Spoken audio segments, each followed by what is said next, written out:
Assalamualaikum warahmatullahi wabarakatuh. Kami dari kelompok 3 untuk yang pertama yang beranggotakan yaitu Anas Burhanuddin, yang kedua Ani Sumiati Ramadan, 3 Tasyul Hakim, 4 Muhammad Agusrianto. Pada kesempatan kali ini kami akan mempresentasikan tentang Enterprise Resource Planning atau bisa juga disebut dengan ERP.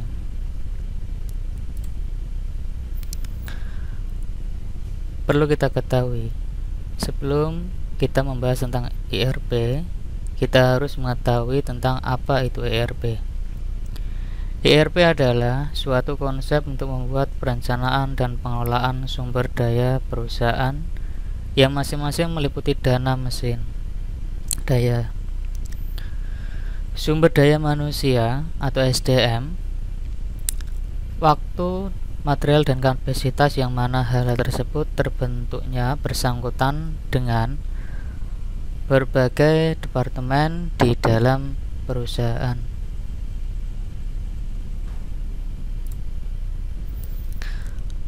Adapun pengertian ERP menurut para ahli, yang pertama Brian Marcus, James Ehal, Iwan Kurniawan, Ellen Wong, dan terakhir Daniel Wari.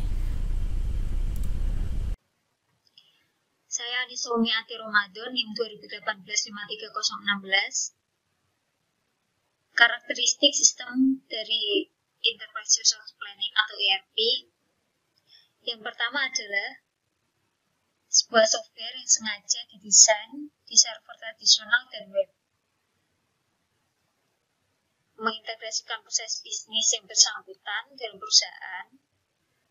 ERP juga dapat digunakan sebagai database skala enterprise untuk penyimpanan data dalam perusahaan, menjamin keamanan data sehingga semua data perusahaan dapat tersimpan dengan baik. ERP juga memberikan izin bagi user untuk mengakses data secara real-time, sehingga user bisa update data setiap waktu, tanpa terkecuali.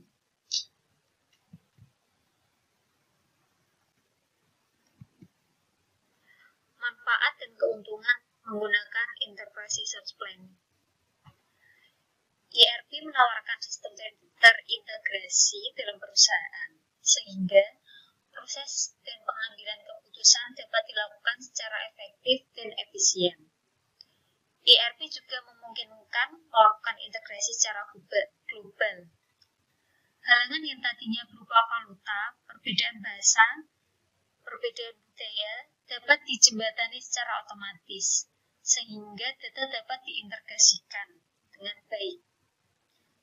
ERP tidak hanya memadukan data dan orang, tetapi menghilangkan kebutuhan pemutahiran dan pembetulan banyak sistem komputer secara terpisah. Assalamualaikum warahmatullahi wabarakatuh. Perkenalkan, nama saya Dian Tasyul Hakim, NIM 2018-53140.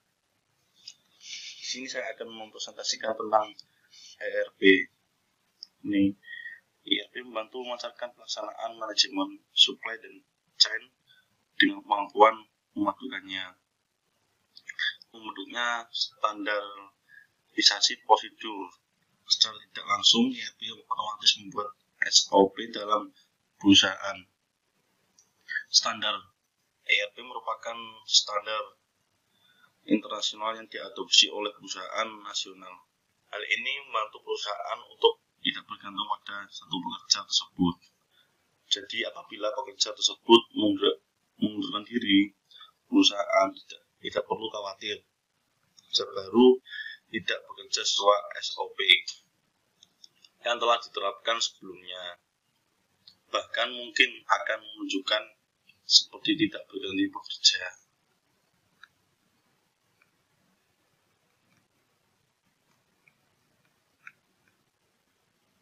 Kelebihan dan kekurangan ERP. Kelebihan ERP. integrasi antara area fungsional yang berbeda untuk meyakinkan komunikasi, produktivitas, dan efisiensi yang tepat. Rancangan perekayasaan ini pelacakan pemasaran dari penerimaan sampai fulfillment. Ini mengatur saling ketergantungan dari proses penagihan material yang kompleks. Assalamualaikum warahmatullahi wabarakatuh. Di sini saya akan melanjutkan presentasi dari teman saya sebelumnya. Ini lanjutannya mengenai ERP. Untuk kekurangan ERP yang pertama, ini sistem ERP sangat mahal. Karena ERP berupa perangkat lunak, tentu Anda tidak bisa mendapatkan dengan gratis atau harga yang murah. Harga dari sistem ini cukup mahal, mengingat prosesnya yang begitu rumit, kompleks, dan juga tidak mudah. Dan itu bisa dikatakan sistem ERP sangat mahal. Itulah alasannya. Itu yang kedua, ERP sering terlihat terlalu sulit untuk beradaptasi dengan alat kerja dan proses bisnis tertentu dalam beberapa organisasi. ERP merupakan benda mati yang tentu tidak bisa serta-merta mengikuti alur kerja perusahaan. Sistem ERP itu yang banyak dijual di pasaran adalah perangkat lunak yang sudah jadi atau digunakan oleh beberapa perusahaan sekaligus. Tentu ERP sering terlihat terlalu sulit untuk beradaptasi dengan alur kerja dan proses bisnis tertentu. Untuk poin yang kedua, itu penjelasannya. Untuk poin yang ketiga, sistem dapat terlalu kompleks jika dibandingkan dengan kebutuhan dari pelanggan. Bisa dikatakan kompleks ya dari poin 1, pengerjaannya yang terlalu sulit, kompleks, dan tidak mudah. Kebutuhan setiap orang yang berhubungan dengan sistem ERP berbeda-beda. Terkadang sistem ini dapat terlalu kompleks jika dibandingkan dengan kebutuhan pihak-pihak yang membutuhkan.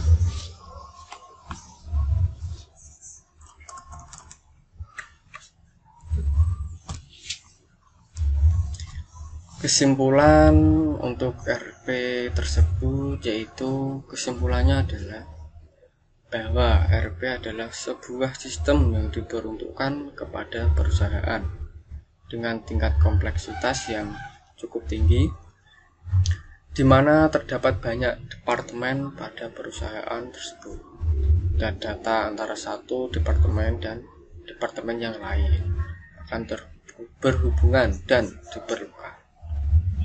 Pada umumnya ERP software sudah dibuat dengan template yang sama untuk banyak perusahaan, sehingga kustomisasi sistem ERP itu sangat dibutuhkan, terutama apabila perusahaan Anda memiliki proses yang tidak biasa dilaksanakan pada perusahaan lain. Adanya ERP ini juga akan membuat proses dalam operasional perusahaan lebih efisien waktu. Sekian dan terima kasih atas perhatiannya. Apabila ada kata-kata yang salah, mohon maaf sebesar-besarnya. Assalamualaikum warahmatullahi wabarakatuh.